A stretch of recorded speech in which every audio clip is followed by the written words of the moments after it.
Lá vem a professora com asas do triunfo, a vitória de Samotrácia.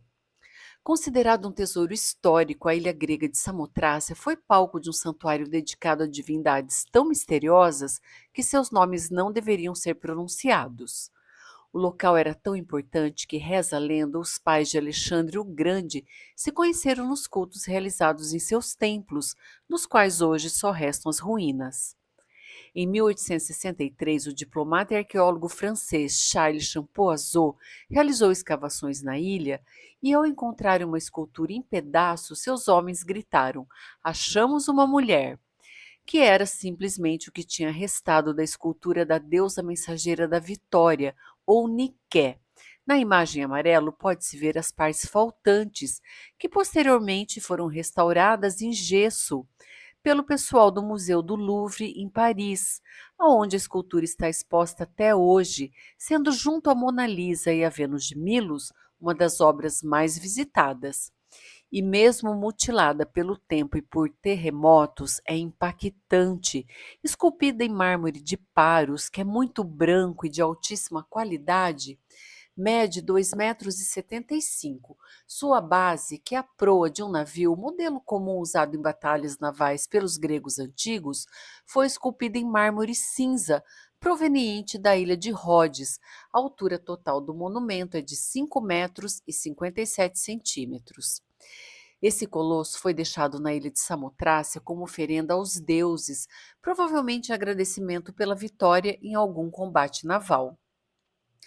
A descoberta de Shampoo Azul foi muito importante porque essa obra é um dos raros originais do período helenístico, do qual, em geral, restam apenas cópias romanas. Ninguém sabe quem foi o escultor, mas ele é considerado um virtuose do cinzel, pois utilizou uma técnica dificílima de ser executada, chamada tecido molhado, onde literalmente engana nossos olhos e faz com que a gente enxergue, ao invés de pedra, um fino tecido transparente colado sobre a pele. Ele também foi capaz de nos fazer sentir visualmente a maciez das penas das asas e diferentes texturas do tecido da roupa, e ainda o mais incrível, nos faz perceber o vento que sopra no sentido contrário do corpo, movimentando a roupa da deusa numa composição muito dinâmica e natural. Essa roupa fica colada ao corpo, parece literalmente que ela está acabando de chegar na nossa frente. E apesar da monumentalidade, tudo é sutilmente leve, porque a deusa foi representada no exato momento em que pousa suavemente na proa da embarcação para anunciar a vitória. Por isso, seu pé direito toca o solo enquanto a perna esquerda está projetada para trás, ainda suspensa. O abdômen tem uma leve curvatura que se contrapõe às asas, sugerindo a busca de equilíbrio na hora do pouso. Como a cabeça e os braços nunca foram encontrados, muitos arriscaram imaginar como seria o original, mas, pela posição de parte do braço esquerdo, concluiu-se que ele estava abaixado, e a descoberta em 1950 de fragmentos da mão direita mostrou que ela estava espalmada e, portanto, não poderia segurar nenhum objeto.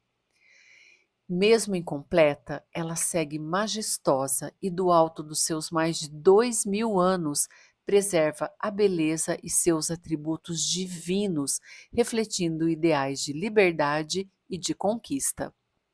Além de ter sido incorporada na atualidade pela cultura pop, como no clipe da Beyoncé, e ter seu nome Niké, que quer dizer vitória, utilizado em marca esportiva.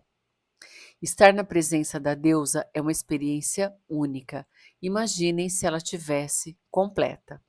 Pessoal, eu espero que vocês tenham gostado. Se gostaram, deixe seu like, inscrevam-se no canal. Um abraço, que lá vai a professora.